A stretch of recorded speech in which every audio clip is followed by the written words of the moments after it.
나눌 수 있는데 이 앞에 네 부분은 그 내면의 상태를 드러냅니다. 복 있는 사람의 내면은 무엇인가?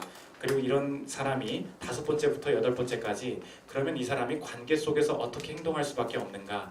이 4번째까지는 내면에 대해서, 오늘 5번째부터는 이 관계 속에서 복 있는 사람의 모습을 보여주고 있다는 것입니다. 오늘 이 5번째 관계 속에서 나타나는 첫 번째 모습을 보여주고 있는데 이 사람들을 긍휼히 여길 줄 아는 것, 이게 복된 사람이라는 것입니다. 왜 이 사람들이 복된 사람인가? 하나님께서 이 긍휼히 여기는 자에게 무언가를 열어주시기 때문인데, 오늘 도대체 뭘 열어주시기 때문에 복된 것인지 이 열린다는 개념을 가지고 오늘 긍휼히 여기는 자에 대해서 살피도록 하겠습니다. 3가지로 나눠서 살피겠습니다. 첫째로 눈의 열림, 둘째로 삶의 열림, 마지막 셋째로 하늘의 열림, 이 3가지로 나눠서 살피도록 하겠습니다. 첫째로 살필 것은 눈의 열림입니다. 오늘 예수님은 긍휼히 여기는 자가 복 있는 사람이다 말씀하십니다. 7절을 보십시오. 긍휼히 여기는 자는 복이 있나니 그들이 긍휼히 여김을 받을 것이며, 이 긍휼을 쉽게 말하면 불쌍히 여겨준다, 자비를 베푼다, 영어로는 merciful 그럽니다. 자비로운 사람이다. 오늘 이 성경은 이 시대가 생각하는 긍휼의 개념과 다른 것을 다른 시각을 보여주고 있는데, 이 시대 긍휼의 특징은 무엇인가? 특정한 계층에 대한 긍휼입니다. 아, 저 사람 되게 남을 잘 도와줍니다. 그런데 누굴 도와주냐면 어렵게 사는 사람, 가난한 사람, 그리고 뭐 지하철에서 할머니가 짐 들고 올라가시면 그 짐 들어드리는 거, 뭐 독거노인을 방문하는 분들, 이런 분들이 긍휼이 있는 분이죠. 이게 긍휼이라고 생각하는데, 오늘 본문 7절 한번 다시 보십시오. 긍휼히 여기는 자는 복이 있나니, 이 긍휼히 여기는 자 앞에 다른 말이 없습니다. 가난한 자를 긍휼히 여기는 자, 나보다 좀 신분이 낮은 자를 긍휼히 여기는 자 없습니다. 성경의 시각은 다르다는 거예요. 복 있는 사람은 가난한 사람을 긍휼히 여기는 사람이 아니라 모든 사람이 불쌍해 보이기 시작하고 모든 사람을 긍휼히 여길 줄 아는 자, 그 사람이 복된 사람이라는 거예요. 저 선생님 되게 이상하네요. 어떻게 나보다 돈 많은 사람, 나보다 결혼 잘한 사람, 나보다 건강한 사람을 보고 어떻게 불쌍히 여길 수가 있습니까? 나보다 부자면 더 부러워해야지 불쌍하다니요. 눈이 열리면 된다는 거예요. 오늘 긍휼히 여긴다, 이 뜻이 무엇인가? 눈이 열린다는 말인데 오늘 제목과 같습니다. 무슨 눈이 열리는가? 상대의 구원이 보이는 사람, 그 사람만, 내가 만나는 모든 사람들을 그 사람의 처지와 상관없이 긍휼히 여길 수 있다는 것입니다. 이 상대의 구원이 보인다는 게 무슨 말인가? 이 상대방이 자신을 가치 있게 만들기 위해서, 자신의 존재를 가치 있게 드러내기 위해서 하는 행동들이 보인다는 거예요. 저 사람이 내가 가치 있어지려면 이게 필요해, 이게 갈급해. 그래서 스스로 자신이 가치 있다는 걸 증명하기 위해서 하는 행동들이 점점 보이기 시작해요. 저 사람이 하나님 대신에 나는 이것이 있기에 가치 있는 존재야, 나는 이것을 이뤘기에 나는 의미 있는 삶이라고 할 수 있어, 말하는 걸 보면, 행동을 보면 그걸 이루지 못해서 불안해하고 있구나, 저게 없어서 저걸 이루기 위해서 노력하고 있구나 보이기 시작한다는 거예요. 예전에 제가 예전 교회에 있을 때 젊은 사람들을 이렇게 섬길 때 정신적으로 문제가 되신 분이 교회에 한번 오신 적이 있습니다. 되게 반갑습니다, 처음 뵙겠습니다, 뭐하고 지내세요? 남자분이었는데, 저는 하버드를 다닙니다 그러는 거예요. 네? 하버드요? 하버드요? 네, 하버드 대학교를 지금 다니고 있습니다. 다니신다고요? 여기 한국인데, 여기 하버드 미국에 있잖아요. 전 그래도 하버드를 다닙니다. 하버드요? 지금 혹시 방학이라서 그럼 한국 오셨나 보네요. 아닙니다, 지금 다니고 있습니다. 하버드요? 이상해서 어떻게 하버드를 다니냐고 하니까 아이폰을 꺼내서 보여주는 거예요. 봤더니 졸업증인 줄 알았어요. 보니까 하버드에서 제공하는 온라인 사이버 무료 강의, 이거 보여주는 거예요. 나 이거 하버드생이래요. 이거 보고 정신이 조금 이상하시구나 이제 알았죠. 나 하버드생이라고. 좀 정신이 이상한 상태에서 뭔가를 경험했던데, 뭐 학력이 인생이 중요하다, 학력 좋은 사람이 되게 멋져 보인다, 이걸 이렇게 마음에 왔나 보죠. 근데 그게 이 마음을 지배했구나. 그래서 계속 저한테 따라오면서 이걸 보여주면서 나 하버드 나왔다고 하는데 느꼈어요. 불쌍해요. 그 사람 왜 행동하는지 보여요. 왜 그거 원하는지 보이기 시작해요. 이게 눈이 열렸다는 것입니다. 근데 우리는 지금 이 사람 되게 정신 나간 사람이네, 정신이 이상하니까 저런 행동하지, 우리 이렇게 말하지만 사실 성경이 말하는 건 네 정신도 마찬가지야, 이 말을 지금 하고 있다는 것입니다. 저와 여러분도 지금 말하는 거 보면 우리의 구원에 문제가 있음을, 우리의 구원이 충분치 않음을 말하고 있다는 거예요. 어떤 사람은 맨날 자기가 뭐 모은 돈 계속 자랑하고 만날 때마다 돈 얘기해요. 아, 그때 이제 우리는 보이는 거예요. 저게 자신의 우월함을 보장해 준다고 생각하는 거구나. 그러니까 저 말이 본능적으로 나오는구나. 이제 보여요. 저 사람은 외모만 건드리면 무너지겠구나. 오늘 저 사람과 나의 만남이 깽판 치는 법 나는 알 수 있겠다. 외모 건드리면 저 사람은 100% 무너진다. 저 사람은 관계 속에 사랑받는 거 그게 자신의 인생의 유일한 의미구나. 저 남자친구 조금만 건드리면 다 무너지겠구나. 사람들이 스스로를 구원하는 방식이 보인다는 것입니다. 그래서 지금 팔복의 순서가 중요한데 지금까지는 내가 뭔가 자랑하는 사람을 만나면 꼴 보기 싫고 재수없고 불편하고 질투도 나고 막 그랬었어요. 그런데 오늘 팔복의 순서가 그래서 중요한 거예요. 내가 바뀐 거예요. 난 누구냐? 내가 심령이 가난한 자가 되고 나니까 내가 나를 사랑한다고 해서 내 인생을 가치 있게 증명할 수 없구나라는 걸 깨달은 사람만 긍휼이 시작된다는 거예요. 내가 애통한 자가 되니까, 애통이 뭐라 그랬어요? 의미를 찾을 수 없는 무력감. 내 인생이 내 스스로 의미로 만들어낼 수 있는 존재가 아니구나.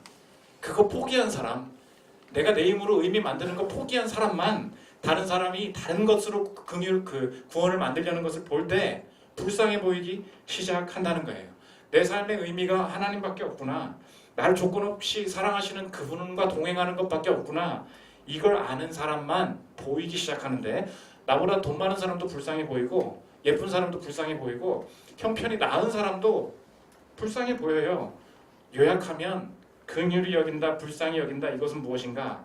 하나님이 아닌 것을 찾는 모습이 불쌍해 보이기 시작한다는 거예요. 뭐라고요? 하나님이 아닌 것을 찾는 모습 자체가 저거 내가 해봤던 건데 저 끝에 뭐가 있는지 아는데 이게 긍휼의 사람이라는 거예요. 전사님, 제가 하나님 믿긴 하지만 많은 분들이 그렇게 얘기해요. 하나님은 믿지만 긍휼의 성품을 갖는 거는 개개인의 문제입니다.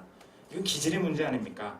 저는 하나님 믿는데 남 불쌍히 여기면서 살 시간 없습니다. 왜냐면 저 제 일이 너무 바쁘거든요. 긍휼은 누가 하는 거예요? 천도사님이 하는 거죠. 긍휼은 누가 하는 거예요? 리더분들이 하세요. 우리 다 이렇게 생각을 많이 한다는 거예요.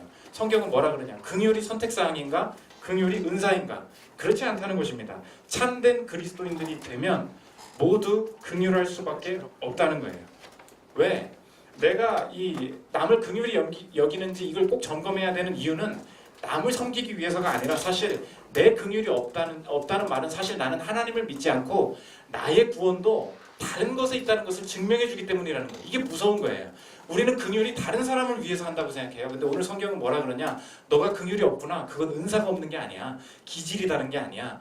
긍휼이 생겨나지 않는다는 말은 너의 구원이 사실 아직도 하나님이 아니란 뜻이야. 이걸 증명할 수 있다는 거예요. 예를 한번 들어보면 지난주에 우리 교회가 드디어 입간판을 달았습니다. 밖에 들어오면서 보셨죠? 입간판을 많이 달다 보니까 달려고 지금 막 준비하다 보니까 그 서울대 입구를 보면서 지나다니면서 제 눈이 하나 열린 게 있어요. 돌아다니는데 온갖 입간판만 보여. 사진 하나 한번 보여주세요. 저희 집 가는 길인데 카페에도 이렇게 입간판이 달려 있어요. 배달의 민족 딱 걸어놓고 뭐냐? 저는 서울대 입구가 굉장히 평화로운 곳인 줄 알았어요.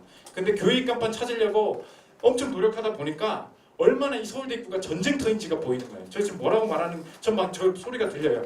제발 여기 카페인데 여기 카페도 배달이 된다는 거 좀 알아주세요. 뒤에 가위 소리 볼륨 매직 5만 원이라는 거 좀 알아주세요. 싸다는 거 알아주세요. 제발 이 가게가 여기 있다는 거 저희가 세일한다는 거 좀 알아주세요. 되게 불쌍해져요. 이게 제 눈이 열렸거든요. 그런데 보십시오. 우리 교회가 오늘 간판을 열었는데 우리 교회 옆에 네일샵 간판이 하나 걸렸다고 합시다. 그러면 우리 교회가 불편해지나요? 불편해지지 않아요. 너도 고생이구나. 눈이 열렸거든. 나도 고생, 너도 고생. 홍보하느라 고생한다. 그런데 우리의 삶이 하나님이 아니라 다른 구원을 추구하고 있다는 걸 증명하는 방법이 있다는 거예요. 불쌍해지지 않고 불편해지면 나는 하나님이 구원이 아니라는 거예요. 나도 네일샵인데 옆에 네일샵 간판이 걸렸다고 생각해 보십시오. 불쌍합니까? 불편합니까? 이제 불편해요. 왜? 같은 구원을 추구하고 있기 때문에. 나도 같은 손님을 받아야 되거든요. 이게 지금 우리의 판별식이라는 것입니다. 남을 불쌍히 여기는 게 은사라고 생각하니, 남을 불쌍히 여기는 게 그냥 개인의 따뜻한 마음이고 기질이라고 생각하니, 성경은 그런 이야기를 하고 있지 않다는 것입니다. 상대가 불쌍하게 보이지 않는다면 사실 그거는 너를 증명해주고 있는 것인데, 너는 하나님의 긍휼로 내가 구원받았다라고 말하는 것이 아니라 너의 추구하는 가치는 다른 데 있다는 거예요. 보십시오. 지난주에도 직장 다녀오셨는데 일 처리를 잘하거나 일 처리를 되게 못하는 사람을 저와 여러분 지금 어떻게 대하고 계십니까? 불쌍히 여긴다는 말은 뭐냐면 일 처리를 잘한다고 해서 내 인생의 가치가 증명되는 게 아니야. 이 마음이 있는 사람이에요. 내가 오늘 그 직장을 다니는데 내가 오늘 성과를 증명받고 혹은 오늘 이번에 승진해서 실패하고 이런 과정들은 내 인생의 근본을 흔들 수 있는 것들이 아니야. 어떤 상황이 있든지 나는 여기서 주의 뜻을 따르는 거야 라는 사람은 일을 잘하는 것이 나의 궁극적인 구원이 아니기 때문에 일을 잘하는 사람을 만나든 일을 못하는 사람을 만나든 평안해요. 그런데 지난주에 어떠셨어요? 일 처리 못하는 사람을 저와 여러분 지금 어떻게 대하고 계십니까? 그 사람이 일 처리를 제대로 못할 때마다 갑자기 화를 내고 불만을 드러내고 저런 놈 답답하고 분명히 짚고 이렇게 하셔야죠. 어떻게 일 처리 이렇게 하셨어요? 아 맨날 답답하다니까 말해줬잖아요. 막 올라와요. 그러면 왜 이렇게 화를 내세요? 물어보면 아니 잘못했으니까 지적해 주는 거예요. 그런데 사실 그 안에 그 사람이 불편해지기 시작할 때 나의 구원을 드러내고 있다는 거예요. 뭘 드러내고 있습니까? 나는 너 같지 않아. 나는 일처리 확실한 사람이야. 그리고 그 내가 자랑스러워. 나를 드러내고 있다는 거예요. 내가 일을 잘하는 것이 나의 정체성이 아니었다면 그렇게 말 안 해요. 일 잘하는 게 뭐가 그렇게 하나님 앞에서 내가 내세울 게 있겠어. 하나님께서 내게 주신 것이지. 이게 아니라 야, 너 어떻게 그따위로 처리해? 나도 모르게 분노와 나도 모르게 그 사람에 대한 뒷담화가 막 나오고 있다면 내 삶의 가장 중요한 것들이 뭐냐? 일에 대한 성과, 내 실력 어느새 너무 높아져 있다는 거예요. 일 잘하는 사람을 만나십니까? 잘하는 사람을 만나도 마찬가지예요. 은근한 경쟁심과 안 되는 마음으로 저 사람을 불쌍히 여기는 게 아니라 불편해지기 시작해요. 예쁜 사람이 교회에 왔는데 불편해요. 회사 갔는데 저 사람이 또 상 탔네. 저 사람이 또 성과금 받았네. 되게 불편해져요. 왜 불편할까요? 내 구원도 사실 그 안에 있다는 것을 증명하고 있다는 것입니다. 같은 간판이라는 거예요. 오늘 성경이 그걸 보여주고 있다는 것입니다.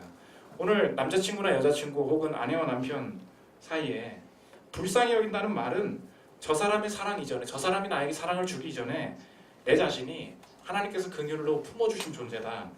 그래서 이 사람이 나를 얼마나 품어주느냐, 이 사람이 나한테 어떤 뭐를 해주고 어떻게 대해주고 이거에 따라서 궁극적으로 내 운명이 결정되는 게 아니다.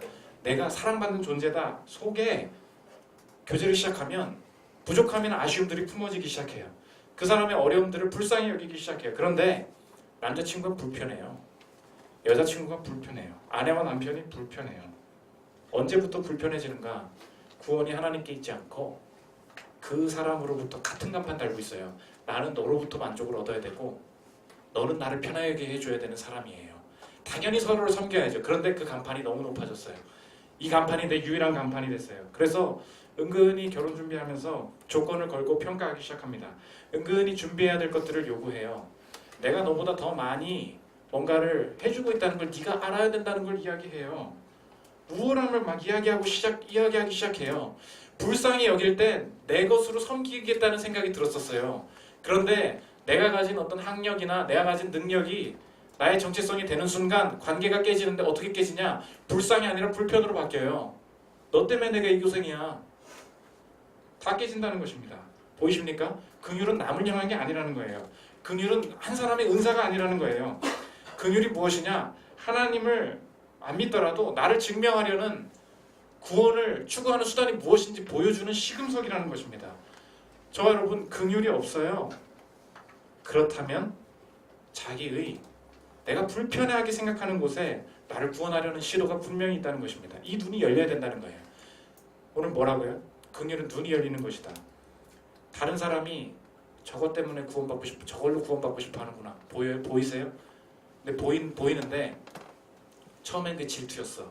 근데 이제는 불쌍해요. 불쌍해 보이십니까? 내가 해봤던 건데 저걸로 안 되는데 불편해지지 않고 불쌍해지기 시작한다.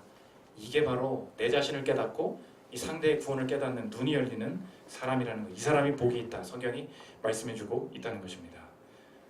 두 번째로 살필 것은 삶의 열림인데, 그러면 내가 하나님이 아니라 헛된 구원을 추구했었다는 내 불쌍한 처지를 볼 뿐만 아니라 하나님이 주님이 나의 구원 되십니다. 이것을 깨달으면서 타인을 향하여 하나님께서 나를 대하신 방식대로 이 땅과 타인을 향해서 관계로 나갈 때 무엇을 훈련하게 하시는가, 두 가지 과정을 통해서 우리를 이끌으신다는 것입니다. 첫째로 함께하기고, 두 번째는 바꿔주기라는 거예요. 하나님은 늘 함께하게 하시고 우리로 하여금 타인을 바꿔줄 기회를 주신다는 거예요. 첫 번째 함께하기인데, 이 긍휼의 출발은 언제나 함께한다는 것입니다. 이게 위대한 일이고, 하나님으로부터 오는 내 자신의 존재의 의미를 깨달을 때 본능적으로 훈련하게 되고 본능적으로 내가 순복하게 되는 일 무엇인가? 남과 함께하게 된다는 거예요.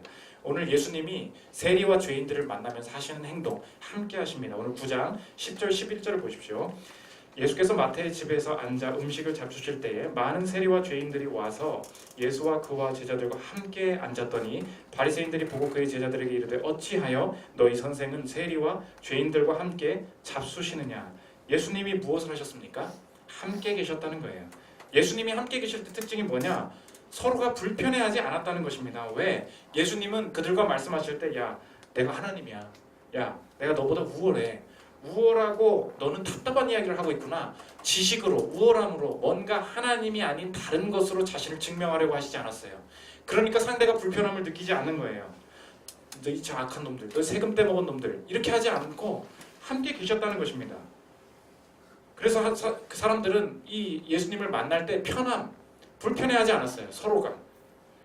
이 헨리 나우엔이라는 그 신학자가 자신의 책에서 긍휼을 베푼다는 사람들이 자꾸 자신의 의로서 이 세상이 말하는 긍휼 베푸는 게 얼마나 자기 의에 사로잡혀 있는지를 이렇게 표현합니다. 우리의 생각이에요. 들어보십시오.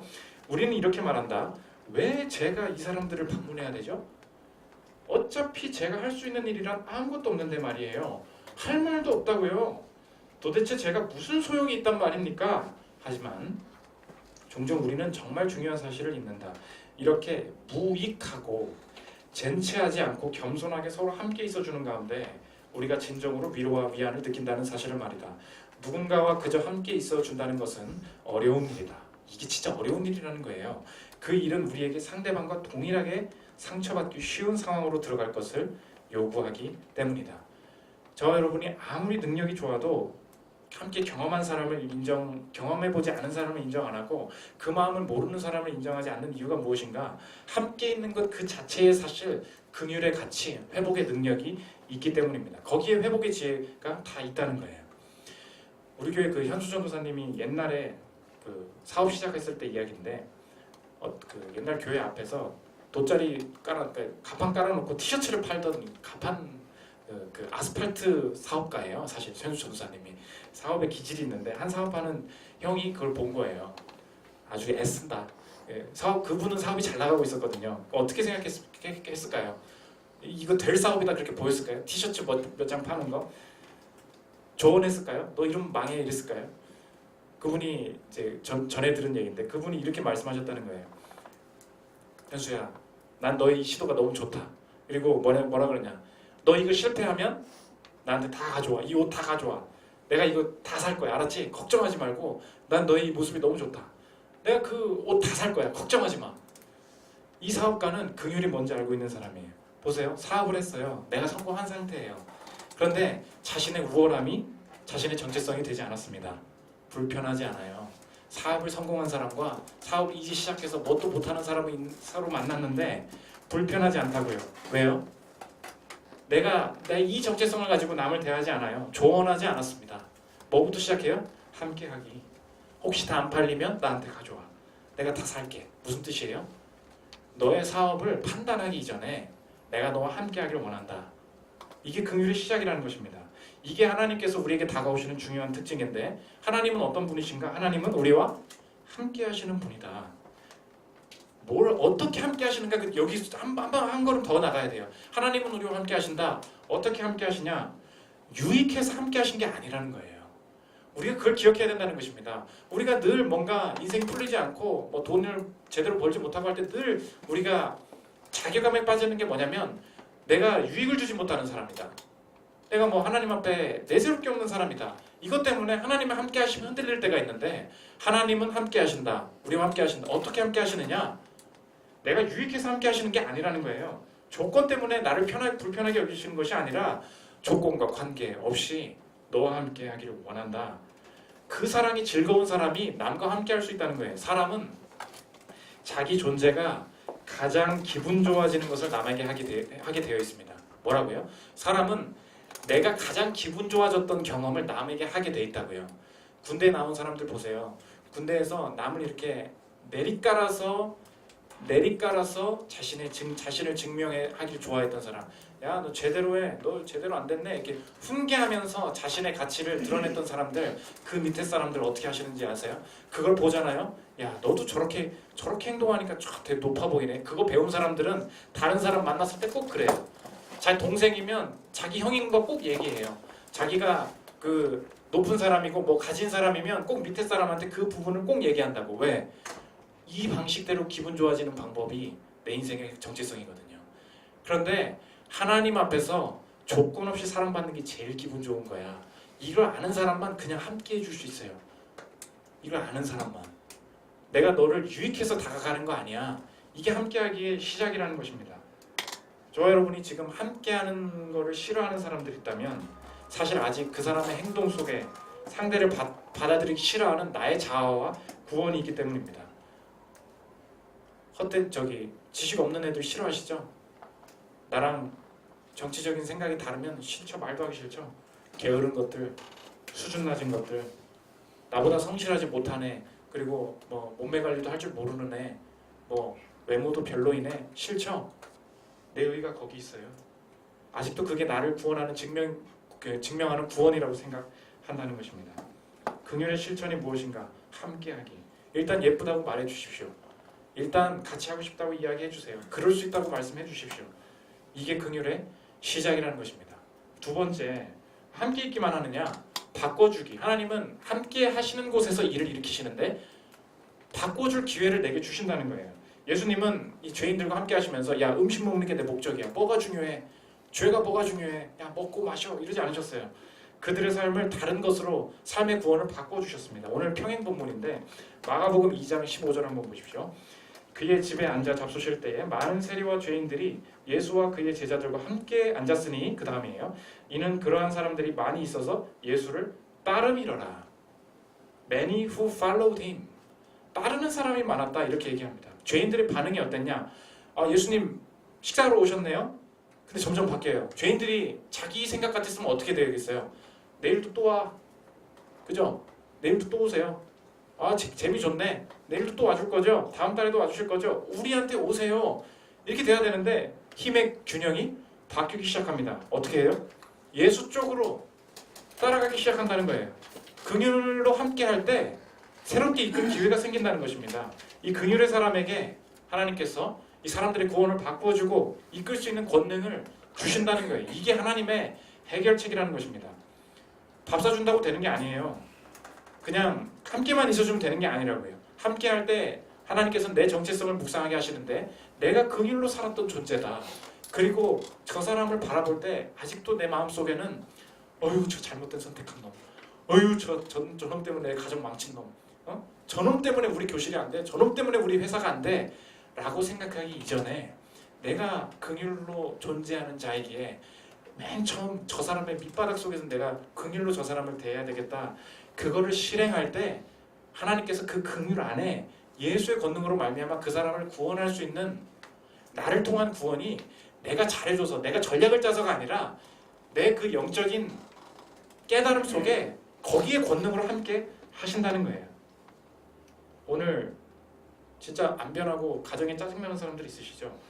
내가 긍휼을 받아들이지 않는 만큼 변화는 늦어질 것입니다. 왜? 내가 긍휼로 구원받았다는 걸 인정하지 못하기 때문에 상대도 긍휼로 구원받을 수 있을 거라고 생각을 안 하는 거예요. 이 상황을 자꾸 내가 구원하고 싶은 거예요. 구원받는다는 게 무엇입니까? 예수 믿으면 천국 간다는 뜻이에요? 그렇지 않습니다. 구원은 되게 총체적인 거예요. 내가 예수의 구원을 믿습니다. 그 말은 내 인생이 예수 없으면 살 수 없었고 내 인생 예수님 때문에 구원받았습니다. 지금 상황도 예수께서 구원하십니다. 그 말은 그 사람도 내가 아무리 전략 잘 짜고 그 사람한테 훈계해도 예수님께서 그에게 마찬가지로 긍휼을 베풀어 주셔야 구원을 얻을 수 있을 것입니다. 라는 확신이 느껴져야 내가 그렇게 대할 수 있다고요. 사실 그 사람한테 긍휼을 베푸기 싫은 것은 내 자신도 긍휼이 대하지 않은 거예요. 나 성실히 살아서 이렇게 살았는데 너 왜 이렇게 성실히 못 살아? 성실히만 살면 구원 받는다니까. 아침에 일찍 좀 일어나. 그 짓 좀 그만해. 자꾸 이런 말만 한다는 거예요. 사랑이 아니라. 긍휼을 깨달은 자만 긍휼부터 대할 수 있다고요. 그때에 하나님께서 예수가 구원해 주신다는 것입니다. 자꾸 내가 구원하려고 한다는 거예요. 조작으로 훈계로 안 된다는 거예요.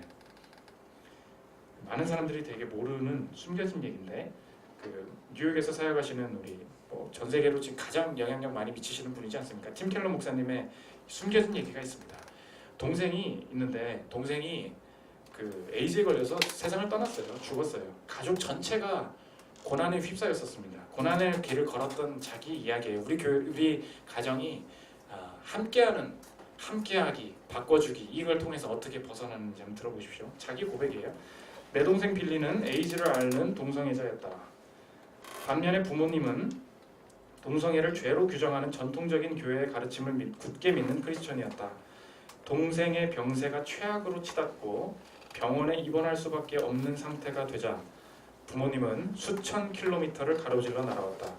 70대 노인의 몸으로 친척집 소파 겸 간이 침대에서 쪽잠을 자가며 7달 동안 하루 14시간씩 병상을 지켰다. 빌리와 맞서기는커녕 서로 다른 점에 관하여는 입도 뻥끗하지 않았다. 주스를 한 모금씩 마시게 하고 요구르트를 한 숟가락씩 떠먹였다. 단지 가장 기초적인 필요들을 채워줄 뿐이었다. 아니 부모님들이 신앙 가지신 분이라면서요. 죄잖아요. 쳐내, 혼내, 버려, 무시해 가 아니라 아니 틀린 거 알아. 바람직한 게 뭔지도 알아. 저게 죄인 것도 알아. 그런데 방법은 달라야 돼. 방법은 뭐냐? 긍휼이어야 한다는 거예요. 나를 불쌍히 여겨주신 주님이 저 사람을 바라보시는 방식대로 행동하리라. 70대 노인이 14시간씩 아들이랑 싸우지 않고 때가 올 때까지 섬기기 시작했어요. 어떻게 병상이 계속 어떻게 해결됐는가? 주께서 구원하셨습니다. 들어보십시오. 마침내 동생 쪽에서 오랜 세월 가족을 갈라놓았던 문제를 꺼내놓았다. 부모님이 솔직하게 털어놔도 안전하겠다 싶은 분위기를 만들어낸 덕에 가능했던 일이었다. 진실하게 그리고 눈물로 대화를 나누었다. 우리 가운데 막혀있던 관계와 영적인 문제들이 풀려나갔다. 팅켈 목사님도 고민하지 않았을까요? 내가 이렇게 중요한 사역을 하는데 가정이 풍비박산 나고 있구만. 너 때문에 우리 가정 망쳐. 너 때문에 리디머 교회 망치는 거야. 동생한테 그런 소리 할 수 있지 않았을까요? 내가 이렇게 교회에 헌신하는데 하나님 이게 무슨 꼴입니까? 뭔가 영적인 문제가 있습니까? 내가 기도를 더하면 해결해 주시겠습니까? 자꾸 이렇게 뭔가 조건과 보상으로 어떤 죄 지으면 벌 받고 어떤 그 심판의 관점으로 이 상황을 바라봤다면 동생 내쳐야 되는 거 아닐까요? 죄인 건 맞아요. 방법은 뭐냐? 함께하기, 바꿔주기, 긍휼이라고. 저희 교회 사역의 방향을 이해하시겠습니까? 사역은 긍휼이어야 돼요. 사회적인 요새 많은 이슈가 있죠. 우리 교회 성경의 가르침 다 그대로 믿고 따릅니다. 낙태는 생명을 죽이는 죄입니다. 다 알아요. 혼전 성관계는 하나님께서 원치 않으시는 일입니다. 결혼 안에서만 가능합니다. 이거 다 우리가 믿고 따라야 돼요. 가정을 함부로 깨뜨려서는 안 됩니다. 다 알아요. 동성을 향한 성적인 욕구는 하나님께서 원치 않으시는 일입니다. 알아요. 그거 타협하겠다는 게 아니에요. 결론이 뭐냐고. 그래서 하나님은 너희들을 싫어하십니다. 이겁니까? 돌아오지 않으면 불이 내릴 거야. 이거예요? 아니. 우리의 행위가 올바르지 못했을 때 하나님이 나에게 먼저 다가오셨듯이 당신의 선택이 예상과 달리 어려워졌을지라도 그게 죄의 결과일지라도 당신의 가정이 온전치 못할지라도 내가 당신과 함께 하겠습니다. 다음 주에 한 사람 사진관 사역하잖아요. 그게 뭐예요? 사진 찍어주고 놀아주는 거예요? 그리고 가끔 교회 오라고 하면 되는 거예요? 싱글맘들의 지난주도 어제도 기사 나왔대. 김정은이 미혼모 시성 북한 김정은 말고요. 탤런트 김정은 뭐 미혼모 시선 바꾸기 뭐 이런 거 행사하더라고요. 그 행사하면 여러분 시선이 바뀌어요? 미혼모에 대한 시선이 바뀌어요? 기독교인들일수록 더 편협해질 수 있어요. 저 혼자 젊었을 때 놀다가 이렇게 생각할 수 있잖아요. 그렇게 그게 연예인 나와서 그렇게 하면 시선이 바뀌는 겁니까? 내 존재가 뭔지가 바뀌어야 시선이 바뀐다고요. 언제 불쌍해져요? 하나님께서 내게 먼저 다가와 주셨구나. 조건 없이. 그때 조건 없이 다가갈 수 있다고요. 당신의 선택이 그렇게 지혜롭지 못했을지라도 우리가 당신과 함께합니다. 그래서 우리 한 사람 사진관 하는 거예요. 하나님께서 함께 해주실 것입니다. 그 안에서 하나님께서 내 구원이 아니라 그의 구원을 보여주신다는 것입니다. 그 확신이 있어야 된다는 거예요. 마지막 세 번째, 하늘의 열림입니다. 오늘 성경은 이 마지막 이 긍휼한 자가 복된 이유를 말하는데 다른 파월복의 내용들은 이렇게 살면 이런 복이 있을 것이다. 이렇게 다른 게 나오는데 이것만 오늘 내용만 긍휼히 여기면 긍휼 자체가 복임을 알게 될 거야. 이렇게 얘기해. 이상합니다. 7절 보십시오. 다시 보십시오. 긍휼히 여기는 자는 복이 있나니. 다른 말 얘기 나와야 되는데 그들이 긍휼히 여김을 받을 것이며 그거 했니? 그게 복인 걸 알게 될 거야. 이거예요. 그 긍휼히 여기면 긍휼히 여겨주시고 긍휼히 안 여기면 내가 널 칠 거야. 조건적인 얘기가 아닙니다. 오늘 얘기를 자꾸 조건적으로 이야기하면 안 되고 남을 불쌍히 여기게 될 때 가장 크게 깨닫게 되는 복이 무엇인가? 내가 긍휼을 얻은 존재이구나.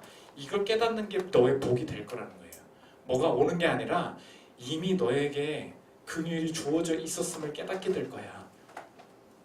너가 사람들을 긍휼히 대하기 시작할 때 내 인생을 떠받치고 있는 것은 나를 조건 없이 사랑하시는 하나님의 긍휼밖에 없었구나라는 것을 네가 느끼게 될 건데 이미 긍휼이 나에게 와 있음을 느끼게 될 건데 그게 너의 복이 될 거야. 이거밖에 없다는 거예요. 질문할 수 있죠. 아이 전사님, 내 인생이 이렇게 어려운데 당신이 내게 해준 게 뭡니까? 뭐라도 해주고 남한테 긍휼을 베풀라고 하세요. 저는요 지금 취업도 안 됐고요, 가정도 꼬였고요, 연애도 꼬였고요, 다 꼬였습니다. 하나님 당신부터 저한테 긍휼을 베풀어 주십시오. 긍휼이 뭐가 복이라는 겁니까? 내가 지금 내 인생도 어려워 죽겠는데 다른 사람한테 긍휼을 베풀면 나 하나님 앞에 용서됐다는 걸 깨달을 거야. 웃기고 있네. 우리 자꾸 이런 불만이 있다는 거예요. 하나님이 거기에 대답하셨습니다. 하나님이 나한테 긍휼을 베푸셨는데 긍휼이 뭐라 그랬어요? 함께하고 바꿔주는 거라 그랬죠. 하나님이 나에게 함께 하시기 위해서 하나님이 하신 것이 있습니다. 우리가 지금 눈이 열렸고 삶이 열렸죠. 하나님도 여셨어요. 뭘 여셨습니까? 하늘을 여셨어요. 마태복음 3장 16절 17절 보십시오. 예수께서 세례를 받으시고 곧 물에서 올라오실새 하늘이 열리고, 오늘 찬양했죠. 하나님의 성령이 비둘기같이 내려 자기 위에 임하심을 보시더니 하늘로부터 소리가 있어 말씀하시되 이는 내 사랑하는 아들이요 내 기뻐하는 자라 하시니라. 하늘을 열고 육체를 입고 내게 오셨어요. 그 예수님이십니다. 함께 하시기 위해 오셨습니다. 지금 함께 안 하시잖아요. 우리 자꾸 이렇게 든다고요. 도대체 그게 왜 응답이라는 것입니까? 긍휼에 마음이 안 생긴다니까요. 하나님이 함께 하셨다고요. 뭐에 함께 하신 것입니까? 가장 어려운 문제를 함께 하셨어요. 저와 여러분의 가장 큰 문제가 무엇입니까? 하나님이 내 삶에 함께 하시지 않는 것 아닌가. 이 두려움. 이거 대신 담당하셨다는 거예요. 오늘 우리가 지금 질문하죠. 함께 하시지도 않아놓고 저한테 긍휼을 베푸며 살라고 하시는데 전 이해되지 않습니다. 이 말에 어떻게 대답하시는 거냐면 성경은 지금 이렇게 말하고 있는 거예요. 너 네 인생 지금 취업이 되게 문제라 생각하는구나. 너 지금 가정의 문제 엄청 문제라고 생각하는구나. 아니야. 너의 인생을 진짜 두렵게 하는 문제가 뭔지 아니? 상황이 어려운 게 문제가 아니야. 이 상황 속에서도 하나님은 함께하고 계시는가? 그 확신이 없어서 두려운 거잖아. 진짜 지금 돈이 없는 게 문제야? 진짜 지금 상황이 조금만 좋아지면 네가 기뻐질 거라고 생각하니? 다른 문제가 과연 생기지 않을까? 안전할 때는, 취업이 됐을 때는 평안할 것 같니? 상황이 어떻게 변해가는가가 중요한 게 아니라 그 모든 상황 속에 하나님은 함께 하시는가, 그 확신이 필요한 거 아니야? 이게 두려운 거예요. 하나님은 이 문제 해결하러 오셨다는 것입니다. 하늘을 열고 하나님께 사랑받는 아들이라고 고백하시는 분이 십자가에서 이렇게 고백하셨어요. 우리 다 외우는 얘기죠. 마가복음 15장 33절과 34절입니다. 하늘을 여신 분이, 날씨가 이상해요. 제6시 12시입니다. 정오가 되매 온 땅에 어둠이 임하여 제9시까지 계속하더니 제9시 오후 3시예요. 예수께서 크게 소리 지르시되 엘리 엘리 라마 사박다니 하시니 이를 번역하면 나의 하나님 나의 하나님 어찌하여 나를 버리셨나이까 하는 뜻이라. 대낮이에요. 대낮. 하늘을 열 능력이 있으셨던 분이 어떻게 어둠 속에 저 소리를 하고 계십니까? 하늘이 열리고 사랑하는 내 기뻐하는 자다라고 음성을 들으셨던 그 아들이 하늘 왜 어찌하여 나를 버리셨나이까 하는데 왜 하늘이 닫히냐고요. 우리는 이거 볼 때 알 수 있다는 것입니다. 하나님께 긍휼을 입지 못한 자, 하나님이 함께 하시지 않는 인간의 마지막이 저거라는 거예요. 하나님이 함께 하시지 않을 때 어떤 일이 일어나는가? 죽음 앞에 아무도 응답해 주지 않는다는 것입니다. 예수님께서는 나와 함께 하시는데 어떻게 함께 하시는가? 죽음을 넘어서도 나와 함께 하시기 위해서 내가 당해야 될 죽음을 대신 경험하셨다는 거예요. 함께 하는 것으로부터 끊어질 그 위험을 나 대신 막아 주셨다는 것입니다. 너 아까 질문했지? 이게 응답이야. 예수님 지금 말씀하시는 거예요. 뭐라고요? 함께 하시지 않아놓고 긍휼을 베풀려고 하지 마세요 라고 말할 때 하나님은 뭐라고 대답하시냐? 함께 하지 않는다고. 함께 하지 않아야 되는 너의 인생의 운명을 내가 내 아들의 몸으로 다 품어낸다. 우리가 그 아들의 삶을 볼 때, 십자가를 볼 때 깨닫게 되는 건 무엇인가? 아, 나 이제 알 수 있다. 하나님은 누구신가? 내가 하나님을 거부해서 영원한 벌에 빠져야 되는 것이 당연한 것임에도 불구하고 그때에도 함께 하시기 위해서 몸을 던져 죽음을 생명으로 바꾸신 분이 나의 주님이시라면 나 이제 이해할 수 있겠다. 상황이 나쁘다고 하여 지금 내 뜻대로 모든 것이 이루어지지 않는다고 하여 혹은 내가 잘하다가 지금 실수해서 내가 죄를 범해서 하나님이 함께 하시지 않는 것인가 라는 의심이 들 때마다 나는 이제 알 수 있다. 뭘 보면 알 수 있다? 내가 십자가 보면 알 수 있다. 함께 하지 않으신다고? 십자가를 봐. 죽음에서도 함께 하고 싶으셨던 그분이시기에, 죽음도 품어내시고 싶으셨던 분이 하나님이시기에 나 엄청 더러운데도 함께 해주실 거야. 나 엄청 열악한 상황인데도 공급해 주실 거야. 너무 풀기 어려운 상황이지만 저 사람과 나와 관계 속에 하나님께서 함께 해 주실 거야. 십자가 보면 알 수 있다. 그 말이 그 말이에요. 십자가 그냥 이렇게 생긴 거 바라보면 되는 게 아니고 십자가를 바라본다는 게 무엇입니까? 내용으로 그분이 죽음도 품어내기를 원하셨던 그 사람이 그때도 함께 해주시길 원하셨던 그분은 나 지금 내 행동이 너무 후회되고 내 스스로가 미워 죽겠고 그런데 이 상황에도 함께 해주실 것이고 선한 것으로 바꿔주실 거야. 이거 이제 알 수 있다는 거예요. 그래서 성경은 예수님을 다른 이름으로 이렇게 표현합니다. 마태복음 1장 23절입니다. 보라 처녀가 잉태하여 아들을 낳을 것이요 그의 이름은 히브리어예요. 임마누엘이라 하리라 하셨으니 이를 번역한즉 하나님이 우리와 함께 계시다 함이라. 영어로 뭐예요? God with us. 하나님이 우리와 함께 계시다. 더러워도 함께 계시다. 상황이 안 좋아도 함께 계시다. 맹목적 믿음이 아니라 왜 함께 계시다? 내가 당면할 죽음의 죄의 더러움 속에서 그 참혹한 속에서도 함께 하기로 이미 작정하신 그분이 내가 긍휼을 베풀면 긍휼히 여겨 주실 것이다 라는 조건적인 해석이 아니라 내가 긍휼을 베풀 때마다 깨달아질 것이다. 내게 이미 와 있는 긍휼이 얼마나 대단한 것인지. 네가 남을 조금씩 잘 대해주려고 함께 해주려고 그 사람과 성향이 맞지 않고 스타일이 맞지 않고 내 자기 의의를 태워가면서 그 사람을 긍휼하게 대하려고 할 때마다 보일 것이다. 하나님이 나를 대하신 그 성품이 얼마나 위대한 것이었는지. 긍휼을 베풀면 내게 이미 온 그 긍휼이 복이었다는 걸 깨닫게 될 거야. 그게 감격이고 그게 그냥 복이라는 거예요. 내게 아무것도 주어지지 않았어요. 상황이 하나도 안 바뀌었는데 내게 오신 그 긍휼이 너무 컸구나. 이거 아니까 그냥 상황이 안 풀렸는데 그냥 괜찮은 거예요. 함께 해주시겠지. 남은 말해요. 야, 함께 해주시는 게 뭐 돈 한 푼도 바뀌지 않았는데 야, 그게 무슨 위로가 돼? 아니야. 야, 내 마음이 바뀌었어. 상황이 하나도 안 바뀌었는데 내 마음이 바뀌었어. 그 사람 아직도 믿고, 아직도 상황은 진짜 우리 가정 안 변했거든. 근데 나 바뀌었어. 너무 오래 걸릴 수도 있는데 나 확신은 있어. God with us. 하나님 나랑 함께 하실 거야.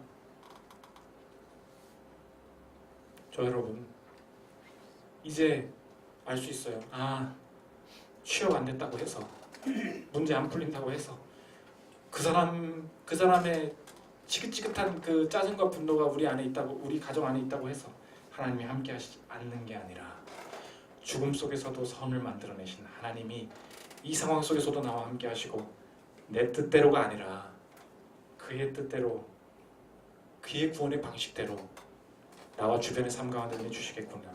이제 나도 긍휼의 마음을 가지고 다른 사람을 향해 살 때 하나님은 내 문제를 해결하실 뿐만 아니라 내가 정말 그 사랑을 깨달은 방식대로 이 땅을 살아나간다면 나를 만나는 많은 사람들도 긍휼을 느낄 수 있을 것이다. 이게 긍휼히 여기는 자의 삶이라는 것입니다. 오늘 저와 여러분 함께 하시는 주님을 의지하심으로 이 긍휼의 방식대로 많은 가정과 회사와 내가 가지고 있는 관계 속의 문제를 주의 방법으로 해결해 나가고, 내가 구원함이 아니요 그가 구원하셨다 깨닫고 고백하실 수 있는 저와 여러분 되시기를 기도합니다. 우리 예수 늘 함께 하시는 찬양하고